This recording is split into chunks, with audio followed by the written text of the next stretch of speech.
Good afternoon and welcome back to USTA Florida's Here to Serve podcast.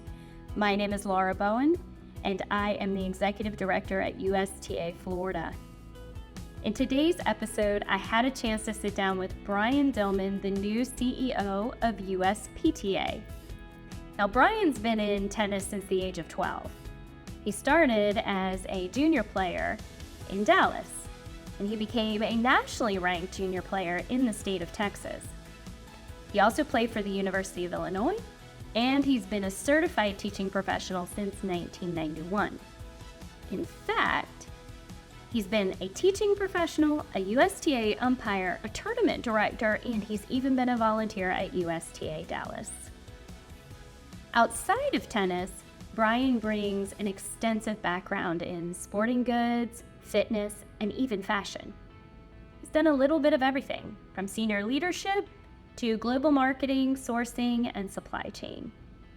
I'm excited to talk to him and hear more about his plans for making sure that our coaching industry can serve more players today and in the future. I hope you enjoy this episode of the podcast, and make sure to check our social media channels where you can leave your questions for Brian.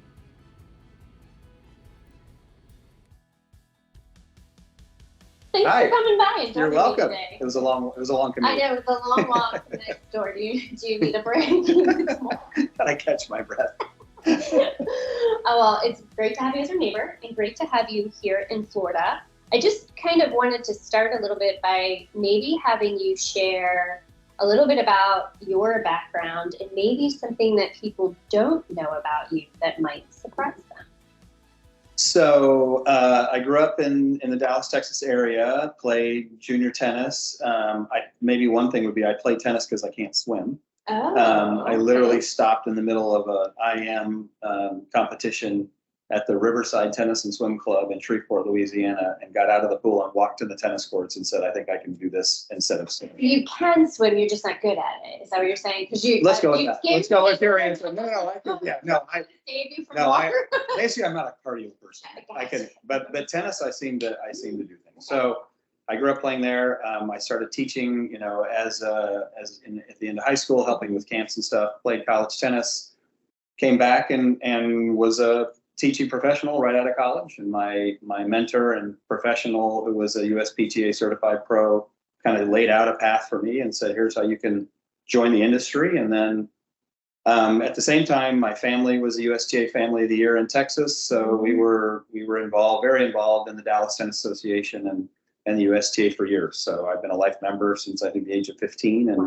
And you were official. I was an official. Actually, the fun part, I officialed Bill Scanlon against Alex O'Brien in the finals of the Dallas Cotton Bowl.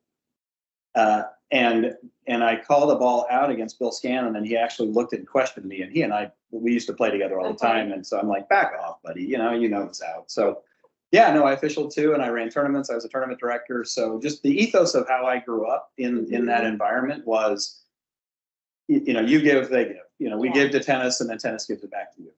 It's really interesting because a lot of times I talk to people and they get sort of branded as one thing, right? So, obviously people know you now, like we never met before, and I know you now as the USPTA CEO, but what's great about having conversations with people in tennis is that a lot of times you find out that this might be my job now, but I'm so much more than that. And that was one of the things that I really appreciated about reading your background. And you have a background outside of tennis as well, with like supply chain, logistics. Oh, yeah. Can you talk a little bit about maybe some of the things you've done there that might surprise people? I've made tennis rackets in Asia. Like we helped develop tennis rackets there. I've played. I'm actually technically the Turkish national table tennis champion. Like ping pong, what we call ping pong. Yeah, and it's because the guy that I played with was number 3 in Turkey. Okay. He said. I think he said that. Okay. And I beat him, so therefore I consider myself national champion. What about the number 2 guy? He wasn't available. Okay. I like your thinking. So if I go out to the courts and the top players aren't available, I'm just the winner of all time. That day, you are champion. Did you hear that? Yes, Day? That day on my HOA court, I will be You're the the champion. number 1. That's probably the only way Yeah. that I'm going to be the champion of anything. I've spent a lot of time internationally, and so I've met a lot of people. I've done a lot of things, and that's, I think, compiling all that together is one of the reasons I think I'm here. Is just meeting and listening and learning and understanding culture and understanding people. I think is one of my best skills, and I love that about. I mean, curiosity, I think, is one of the things we all should continue to have at the top of our mind as we grow. Yeah. That's a great trait to have. We just did a podcast on continuing, like having a learning mindset. Mm-hmm. So that kind of dives right into that.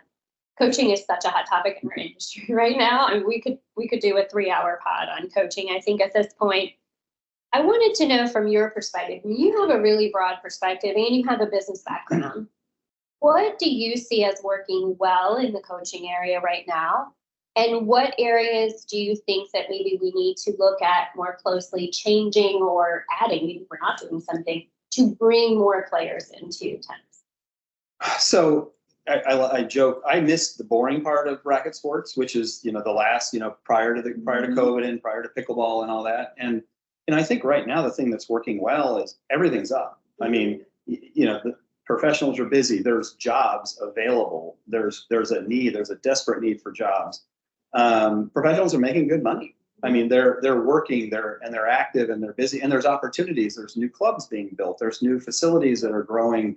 So I think the opportunity is what's working well. I mean, and adding all of racket sports together is another update with padel, with pickle, with squash becoming an Olympic sport. I mean, racket sports in general is on the uptick. Yeah. And for many, I laugh also because now you're getting golfers walking over to play pickle, to play maybe tennis, or to play padel, or to play others, even platform, because other sports are more conducive, more family oriented, more social. So that's, I think, what's working really well. I think what's missing, I think, right now is the demand from the consumer to demand a certified professional. Mm-hmm. I think, you wouldn't go to a doctor that wasn't, didn't have a medical degree. You wouldn't go to a lawyer that didn't pass the bar. Why? And you won't take a golf lesson from somebody that's not PGA of America certified. So why would you not demand a racket sports or a tennis professional is certified? Yeah. And I think that would just help raise the level of the industry. And, there's more than one certification body, and that's okay too. So it's not just USPTA certified, just be certified. But the consumer should demand that. Just like they would demand a plumber to be a certified plumber before they, rip open their pipes. And I think the way to do that, and if we can do that from the consumer side, then I think people will take our industry more seriously. I mean, think about it. Tennis started 150 years ago, and Major Walter Clopton Wingfield, Say that 5 times fast. He was out carrying this box of stuff trying to pitch the sport. There have been professional teachers since then. So for people not to take our industry seriously, I think is a slap in the face to our industry and the people in it. Yeah. But on the flip side, we need to promote the fact that certification is important, it's necessary, and there are careers here. Yeah, and I think, one of the things is we don't have enough ability to get certified. And we know that that's been a challenge. And particularly, we have 4 facilities and we hire pros all the time. And we're at the point where we've even had to schedule and pay for our own certifications. And we're like, okay, if we say this is valuable and this is what the consumer should ask for, how do we make sure there's enough certified professionals, or it's more clear how to get it so that they're not waiting 8 months to take their training or get their certification. And I think that piece of the puzzle, like we didn't expect this type of demand. Exactly right. Yeah. Yeah, and I think we're ramping up our coach developers. I know the USTA is. I know the other organizations are too. And I think that's what's necessary. And what's interesting is, there's a switch. In the old days, I promise I won't say that again. But prior to the new accreditation, we're actually teaching somebody to become a professional. You were really just giving them an evaluation on how you rank as a professional today. Then you had the option to go out and get more education certification. Exactly. Now we're actually teaching the professionals at least the baseline skills. Yeah. So that's a little bit different because, in the past you could be a tennis professional for a few years, go get a rating. Okay, I'm a level 1, level 2, level 3. And now I can choose to be a part and then work my way up. Now we're actually trying to set a baseline for minimum standards, which I think is necessary too, because you want players to have fun, succeed, and learn the skills. So I'm okay with that, but I think it's just a mind shift as well, that we're teaching people what we want them to do, as opposed to rating them on how they are. I think about that, like with my PMP certification, I use this example a lot, is that, I joined PMI, but that doesn't mean I'm certified. I joined PMI. Correct. And one of the reasons I joined PMI, 10 years ago, was to get education and training so that I could sit for the PMP. And I had a lot of professional experience at that time. So in terms of coaching, I might have been like a 4-5, 5-0 player that had played college tennis. And so I knew what I was doing. And so I just needed sort of that last little push to get that certification. But then they have other certifications like Kaplan and et cetera. So somebody that's a little more junior in their career that doesn't bring that background, that might be more on lower level of the scale, but they can still coach. And so the message is, hey, everyone can learn this. You might not all be certified at the end of your career, but everyone can learn this. Join us. And then here's all kinds of education. And a lot of it's user generated too, all through like a portal. Right. And I think that's one of the things that I'm really curious about with your professional background. I know you've done things with supply chain and technology business, and sometimes I feel like we're so far behind in technology in this industry that, everything's done in and there is value to that. But do you see any shift or any need for us to do better, different, more in the tech space? I think there needs to be more choices. I think the level one, sort of the level twos, those are, and we do both. We do online and we do in person. But I think there needs to be more choices so you can go to your point. I think it's great, because I think not every professional is created the same. I think we have people that want to be community coaches, and that's their specialty, and they want to work in that environment. We have people that want to be private coaches. We have people that want to, how do I be a tour coach? What if I want to coach on tour? What do I do? Where do I go? I want to be a college coach. I want to do adaptive. So I think we need multiple tracks once you get in the system, or once you join the organization, so you can choose, or they can choose and say, okay, I really want to learn, the private sector. So I want to get part of this club management association. I want to be part of this, and I want to get those certifications. I think we need to, as we treat this as a baseline, as a career, with any other career, there's choices and there's paths. I think we're missing that element where we're not out selling racket sports and tennis as a professional, serious career path. Yeah, I agree. And I think there's more paths to that too. When you think about full-time, part-time, side hustle, whatever, you've got sort of the gig economy, which really exploded, in 2020. We kind of missed that boat. Right. Selling tennis is the gig economy, right? And that was super popular for people. So I love all the things that you're bringing up. And I know before you mentioned sort of the overall racket sports are growing. So I wanted to ask you, where do you see pickleball and paddle in this discussion? Necessary and an opportunity. I think our industry is so used to looking right and left. What are they doing? What are they doing? What's Prince? What's Ilson? What's Head? What's USTA? What's whatever? Yeah. If you look at it as an opportunity, then you figure out, okay, for our professionals and our members, it's an opportunity for them to grow, maybe get a better job, maybe expand their facility, maybe learn something new, maybe get new membership. So I see it as all part of the same ecosystem, because I think A leads to B leads to C, but it's better for all to be out and active. So if you think about it as an activity and getting out of the house, getting off the couch, being not complacent, it's all good. And I think it's not for everybody, but it doesn't have to be. And I think that we're going to offer education and certifications for all, not that you would ever teach it necessarily, but you at least ought to understand the business of it. What Padel does for their professional league and their tournaments, we ought to learn in tennis. Maybe there's some things we can do differently there. So I think it's being open-minded. It's being a learning mindset, right? Yeah, and that not everything translates. Obviously you mentioned, racquetball, and there's squash, and there's, these things have been around. I use the racquetball example so often because if you go around Florida enough, a lot of public parks have these, I call them small prisons. Yeah, the three wall concrete. Yes, exactly right. I do, and they're frightening to me. But you go around and you see these, and nobody's playing that, right? And I think there was a lot that happened in that space in the 70s. That's what the 70s, 80s rocked. And so there's always been other racket sports. Like this isn't so new and different. It's more to your point. How do they live together? How do we view them as an opportunity to learn, right? And that may be different in different spaces. Private clubs are different than public parks, and pickle and paddle are very different. I mean, watching them both and the skill level, like I've watched Marcos and he's amazing. I'm just like, oh my God. I'm like, and that's a different game than you and I would play.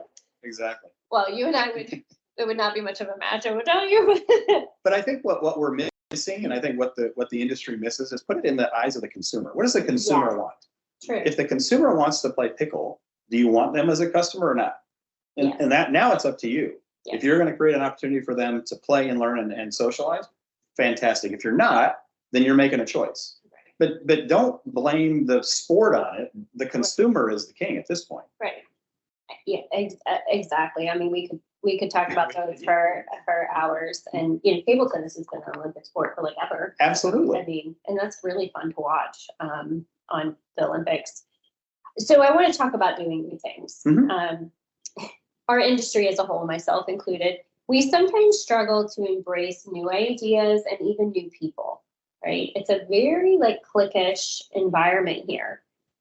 We tend to kind of go back to the way things worked like 30, 40 years ago and say like, your years of experience, lead us to the future. Why do you think that is? And what do you think it will take for us to embrace new technology and new ways of doing business?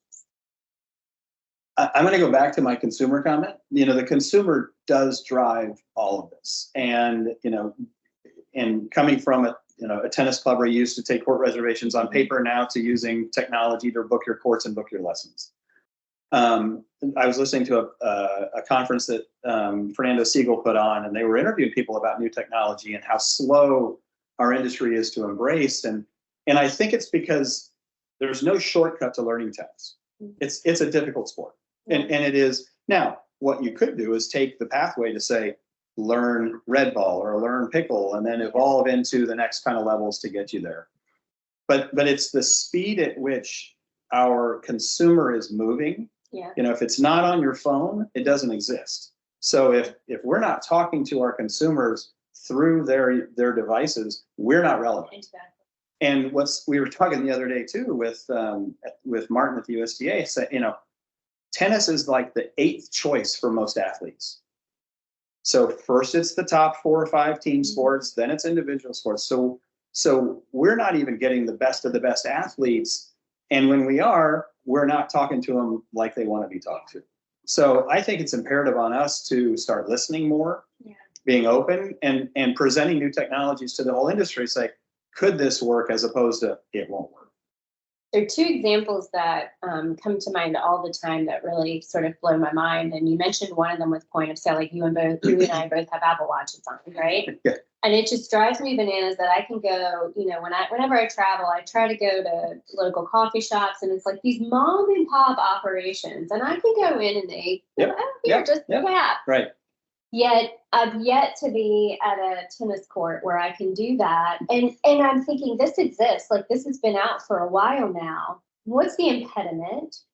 The other example, which, you mentioned about tennis being hard to learn. And I was at a conference, I think it was a DE&I conference with all the sports. And I was fascinated by what NASCAR did. And we're talking about like a traditional mentality. That when they created these ways where they went out and they mapped all of their tracks, and they had this theory that if kids could drive in these virtual simulators, they could get so good that they actually could drive a car. And they did. Wow. And it was such an interesting look at how the virtual space could or could not translate into actual like motor skills and neurons. And I've been fascinated with that for about the past year, with watching what some of these companies are doing in that space to say, could the muscle memory just by doing, using the Oculus and doing that? And yet I never hear that talked about, right? Outside of the companies that are really exploring that, the things like using this for point of sale, using virtual reality. Do you think we'll ever get over that hurdle? Yeah, you hope so. You really hope so, because you see some sports evolving, like esports, which esports, and they've actually added the word sports to the end of it, and now it's becoming a collegiate sport and things like that. So I hope so, because to remain relevant, we have to be relevant. And the relevance that we offer not only is the health and the competition and all the great things that come along with our sport, but if we're not relevant, we're going to start aging out. And well, we're already aging out, but we're going to start losing that consumer until they get to where they're past their prime. That's right. And I think that is kind of what we're seeing is, like we'll pick them up later in life. The youth today are just so different. And if we're not, it's not even meeting them in the middle. You have to go to where they are. Yeah. And, one of the things that we're thinking we're going to start doing is we're going to start doing tech webinars for our membership, just allowing people who are in the tech world who think this is a good idea, just present it. Nobody has to buy it, nobody has to sell it, and I don't want it to be a hard sell thing. And I think that's the other thing in our industry. People are so used to being sold as opposed to sharing information. And so if somebody's got a new line calling system or new VR or some new technology, we ought to expose it to our membership and let them decide.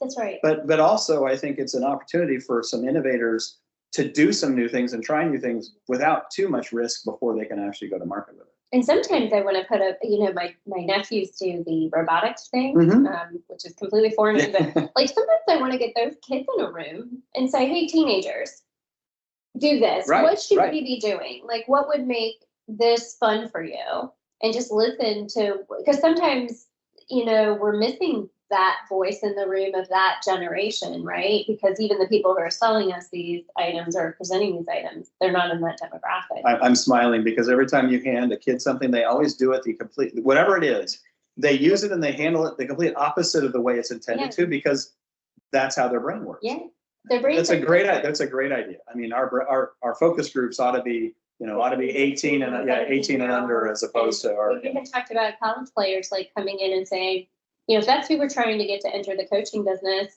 put a cohort of them together and say, design coach training on the way that it would be meaningful to you. Like, what kind of training would you want to go to? Would you want to sit in a classroom all day, or are you looking for virtual training? Like, what does that look like? Right. What's interesting. So what's our estimate? Let's both take a guess, because I have an estimate, but I don't know. What percentage of professionals in the United States, certified or un, so there's roughly 40,000, give or take, do you think played or had involvement in college tennis? I think a fair number in Florida played, but I don't know that they graduated. So I get the sense that it's probably 50%, maybe less. I would think it may be a little bit more, and whether you graduate or not. But the point is, that's our incubator. That's where we need to start recruiting and asking and listening, because for them to consider it as a career after college, we have to be relevant. Otherwise, I mean, and I think what Simon's doing on campus of having 5-day work weeks and having some life balance and things like that is changing the way we're looking at the professional industry. Golf does it very well. Golf mandates a certain balance to life, and I think that's what's going to keep us relevant with that age. Yeah, and I think again, that's where I would sort of go to these kids in high school and college and say, what's meaningful to you coming out? And I think there's also been talk about treating it more like a trade, which I taught. My dad was a plumber, and my parents are both blue collar people, and now later in life, I'm like, I really should have learned. Every time I fix something in my house, he's like, you're now certified. Yep, exactly right. Like we tease, like, oh, now I can do toilets, and now I got this pipe.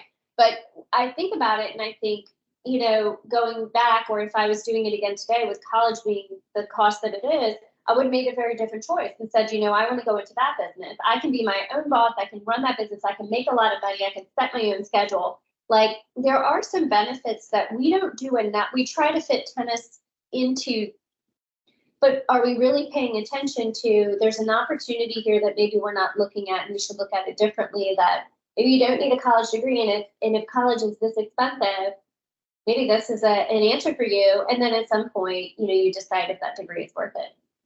Fascinating point, and I could not agree more. So there was a gentleman doing a level 2 workshop with us a couple of weeks ago that I met from Washington, D.C. He couldn't afford to go to college, so he started teaching tennis. He then got into the CMAA program and he's using that as his education. Now he's getting level 2 certified. He's going to go work in Europe for 4 years, which my experience in Europe was better than an education. Yeah. Then he's going to come back, continue his CMAA, and his ultimate goal is to be a club manager. That is the perfect career path. And you don't take on college debt. You don't have to stress about it. You're doing something you love, and you're learning along the way. If we could find more people like that, this industry would be robust and full of people that are energetic about it. I think we have sources like our NJTLs and others where there's a lot of kids that can't afford college these days, and say, hey, we're going to give you a different career path and education. And by the way, you might make enough money that you can go to college on your timeline, and you won't incur that debt. Guaranteed employment. Right. I mean, where else can you go to an industry where you can promise somebody a job tomorrow? Yeah. Well, these are the types of things that like get me excited. I'm like, oh, let's do things differently.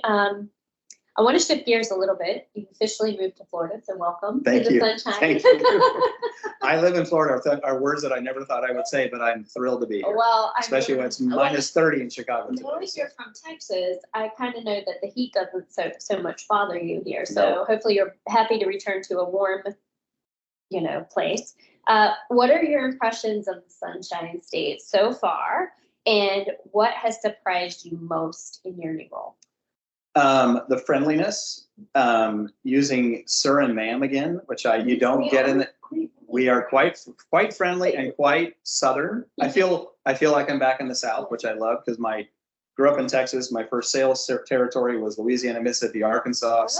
So this Sun Belt and this Southeast and Florida is part of the DNA. So I love being back. That, as a matter of fact, a couple of the colleagues over at the USPTA are like, sir and Mr. I'm like, we can be more casual than that. It's Brian to you, but and I think the surprise, not really a surprise at the job, but the enthusiasm and the energy for this organization is fabulous. And I think that's what we bring. We bring energy and passion. I mean, we're in the sports world. We're in a sport that we all love. So if we're not excited and enthusiastic about it, I think we're in the wrong space. Yeah. I mean, and I feel lucky to be here. Somebody asked me in another conversation I was having, like, are you coming here to retire? I'm like, the opposite. I'm just getting started. I mean, in Florida. Well, I wonder, that was a fair question, but normally it'd be Naples for retirement, not here. So no, I am thrilled to be here and just can't wait to really dig in. And to me, the recruiting of newer coaches and newer professionals is priority number one. And second is creating these educational tracks and paths. So once we get meaty into that, I think it's going to be a blast. Well, good. I mean, we're happy to have you. Florida is very friendly and Southern. When I moved from DC, I'm from Florida originally, but I worked in DC for a long time. And I remember coming to Florida and Daytona, and I went into a store, and the woman wouldn't stop talking to me, and I felt very uncomfortable. I was like, why are you right. Because I was used to people just being annoyed. Right, exactly right. So you get used to it after a while, and then you go back north, and you're like, why is no one speaking to me? You're like, hello, and people look at you like, what's wrong with you? So we're happy to have you here. Thank you. I know you've had the opportunity so far to engage with a ton of people. I think you've been here a couple months now. How can all of us,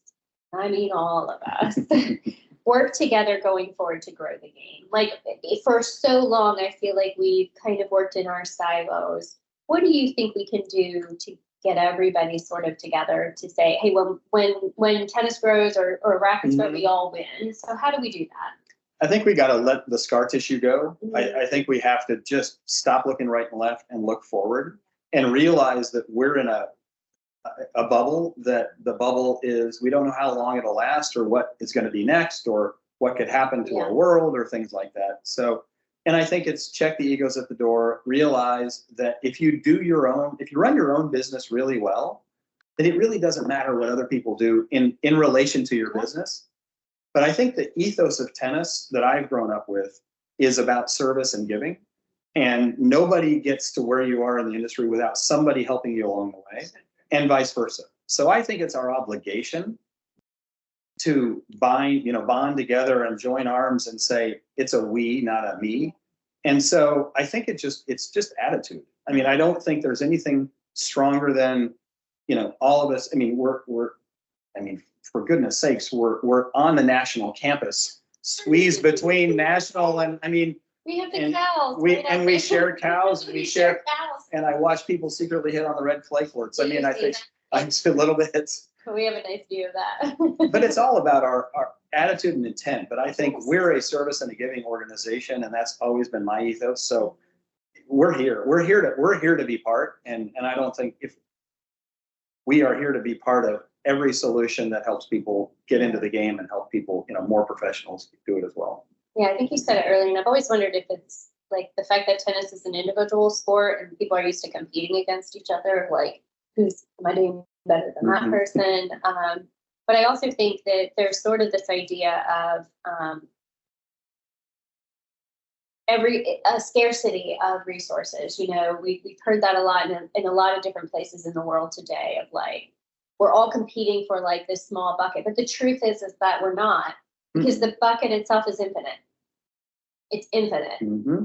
And it keeps refilling. And it keeps refilling. Because it keeps, yeah. Exactly. And I don't know if because for so long, maybe the numbers were stagnant, it wasn't growing, that people got sort of this mentality of like, the bucket's never going to grow. So I have to get more than this person. But now that the bucket's growing, I think to your point, it's like, let all of that go. The bucket's growing. The bucket is bigger than we can service right now. That's exactly. Like that is the truth. Right. Like, we cannot service the whole bucket. Right. So we must work together to figure out like, how do we add more so that we can continue to support more. So I love having you here. I love the energy and everything that you bring. I love having you as our neighbor. Me too. It's great. It was great. And we play. I've already played tennis with Jason a few times. Yeah. We've had some fun, and we'll continue to do that. Amy and I said, if you need to boost your ego, you can go out here on the court with you anytime. But I love that too. I love that our ecosystem is made up. We had Mo Valley here. The Mo Valley USTA came in here, and there was one of their staff members said, I don't play tennis. I never played tennis, but I love working here. And I love that our ecosystem, you said it, it's sort of like the service and the giving back piece. And it's saying like, people always think, oh, you have to be a good tennis player to work there. Like, no, you don't have to play tennis at all. You just have to have that heart for service. Right. And see the impact that the sport has. It's been around 150 years for a reason. It has such a positive impact.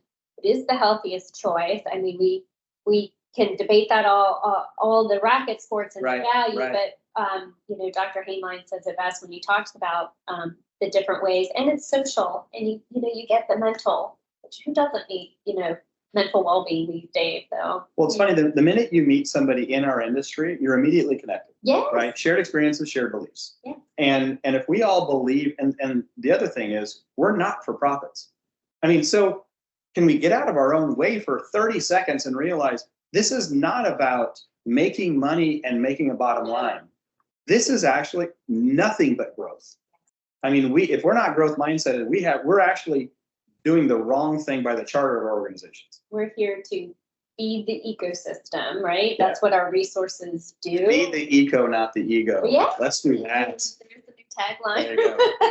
But I mean, that's our mission, your mission, everybody's mission here is actually not for profit. So that means anything we do has to be reinvesting and reinventing everything we're doing. And again, I think I've been very lucky working for this organization, and I know that you'll feel the same coming into USPTA that, do we do everything 100% right? No, nobody does, right? But at the end of the day, when you go back to the tennis courts and you see and people say, thank you so much for what you do. And, thank you for bringing these programs. It's really changed my life, my family's life, and it's remarkable to have a sport that anybody can play of any ability and any age. Right. Team sports, you just can't do that. You got to find other people to play. And so it's wonderful. And I'm just super happy to have you here. Well, thank you. One of the last, I'll just share one other thing. When we I was in the, Wilson Sporting Goods for a long time. And when we used to see somebody using one of our products, we called it in the wild. Okay. It means somebody reached in their pocket, pulled it out, paid money for it, and is using a product that we developed. That's how we should feel about what we do. We need to see more people in the wild, playing our sports, participating in our programs, on the courts teaching, taking lessons, and learning and growing and socializing. So I think I couldn't be more happy. Thank you so much for having me today, because this has been a blast. And again, we could talk for days. I mean, I think you and I could certainly talk for days. We'll do another pod with you soon, and in a few months. But again, thank you for being on the pod today. And I'm sure we'll get some questions on the social, so we'll forward that along to you, and you can answer from our wonderful audience who keeps us on our toes. But I love it. Such a pleasure. Thank you. Thank you. That's all for this episode of USTA Florida's Here to Serve podcast. I hope you enjoyed the topic. Please check our social media channels for more ways to engage with USTA Florida during our 75th anniversary year. And for more upcoming topics, dates, and episodes of the pod, visit